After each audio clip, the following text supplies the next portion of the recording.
Hi, I'm Kyoko Hatakeyama, professor from the University of Niigata Prefecture. So thank you very much for inviting me to such a, wonderful event. Today, I would like to say 2 points.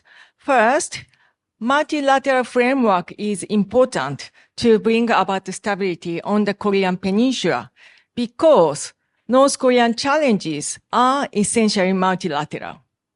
North Korean issues affect not only the regional security architecture, but also the national interests of the regional states. Second, to launch a new multilateral framework, Japan, US, ROK policy coordination is indispensable. So let me explain why. Since North Korea embarked on its nuclear program in the 1990s, regional actors have attempted to establish a peaceful, non-nuclear Korean peninsula through unilateral efforts. Korean KEDO and the six-party talks were central steps to halt Pyongyang's nuclear adventure.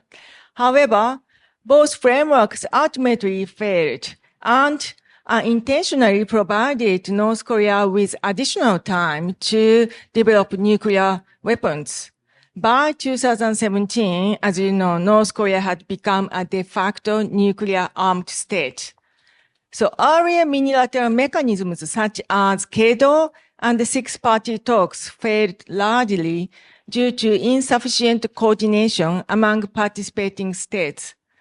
Divergent national interests made it difficult to forge and maintain a coherent policy. Even among the United States, Japan, and ROK, priorities often diverged. South Korea's North Korean policy in particular had been swinging between encouragement, engagement, and pressure, depending on the administration, thus undermining continuity. So now North Korea possesses nuclear capabilities. It is unlikely to abandon the weapons unless it receives extraordinary benefits, such as absolute security guarantees, substantial economic aid, and full reintegration into the international community. Therefore, a more realistic goal is to pursue stability and reduce tensions on the peninsula by taking incremental steps. An effective framework should emphasize 2 elements: strengthened trilateral cooperation among Japan, the United States, and ROK. But I think China is a very important actor, of course, so that does not mean I would like to exclude China. But first of all, I would like to emphasize trilateral cooperation and also issue-based cooperation involving relevant states according to the nature of each problem. Because challenges on the peninsula are diverse, a flexible, much-tiered framework is better suited to ensuring stability. A package deal would not work well. Historically, coordination among Japan, the United States, and ROK was hindered by Japan-ROK tensions. Successive ROK governments often adopted anti-Japanese positions for domestic political gain. Since the Camp David summit, however, trilateral cooperation has improved significantly. The current ROK administration has taken a pragmatic approach toward Japan, creating a favorable environment for trilateral cooperation to serve as the core of a broader multilateral framework. A coherent, coordinated policy among the 3 states would strengthen our position in negotiations and subsequent process for the goal. Having said that, reconciling national interests among relevant states remains challenging.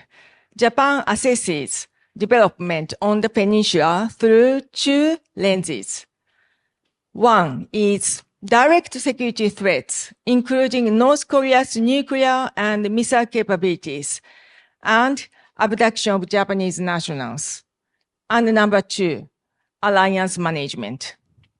So the abduction of Japanese nationals became widely known in the late 1980s, when the perpetrator of the Korean airliner bombing confessed to North Korea's involvement.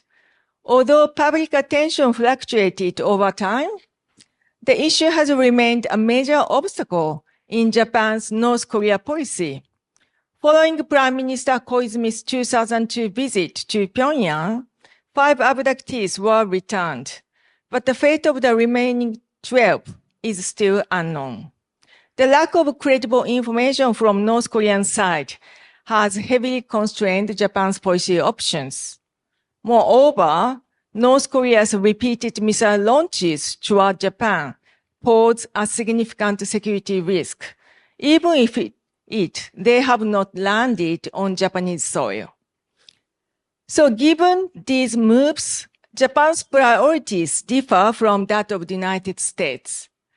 This divergence became evident during the U.S.-North Korean summit when Japan expressed concern about Japan passing. The worst-case scenario for Japan would be U.S. concessions, such as sanctions relief in return for limited dismantlement of nuclear sites, without addressing Japan's concerns. Thus, the Abe administration engaged in intensive consultations with the Trump administration to ensure that Japan's concerns, such as nuclear weapons, short-range missiles, and abduction issue, were reflected in the summit agenda. So Trump's reference to the abduction issue in the summit meeting demonstrated Japan's successful lobby. Ironically, the breakdown of the negotiations offered a degree of relief in Tokyo, as no partial compromise was reached. As Japan's diplomatic efforts illustrate, differing priorities among stakeholders can impede collective efforts. I understand it's difficult reconciling divergent national interests, particularly those of China and Russia. Therefore, the United States, Japan, and ROK-U.S allies must first harmonize their policy priorities to establish a coherent foundation before initiating a new framework. So close coordination among the 3 states is indispensable. So some may argue that incentives to North Korea did not and would not work.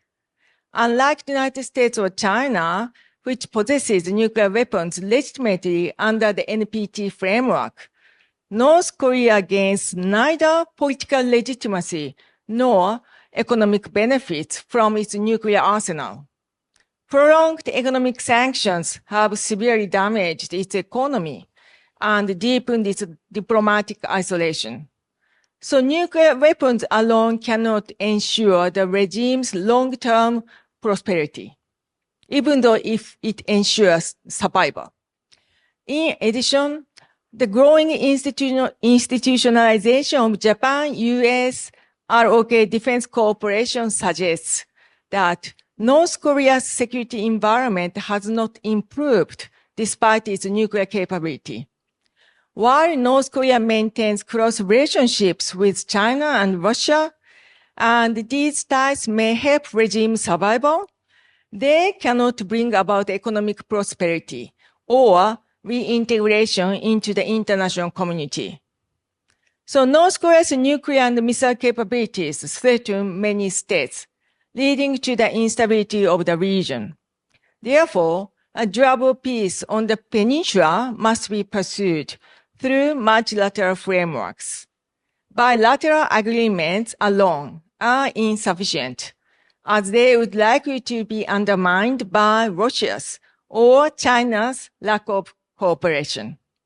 Furthermore, since it's difficult to pursue a comprehensive deal, Japan, for example, could pursue the abduction issue outside the framework in cooperation with relevant UN bodies. By doing so, it could prevent it from becoming an impediment to North Korean negotiations. Likewise, by setting aside a long-term unification agenda, the ROK could focus on reducing military tensions and strengthening crisis management mechanisms. As policy recommendation, I would suggest that leaving aside a denuclearization, the United States and its allies may consider offering limited incentives, such as partial sanctions relief, in exchange for phased agreements, such as a freeze on missile launches or halt to warhead production. Without such incentives, it is highly unlikely that North Korea will engage in negotiations, particularly because it has Russia's support at the moment. So, although the Ukraine war is not the scope of this conference, the end of the Ukraine war would facilitate North Korea negotiations.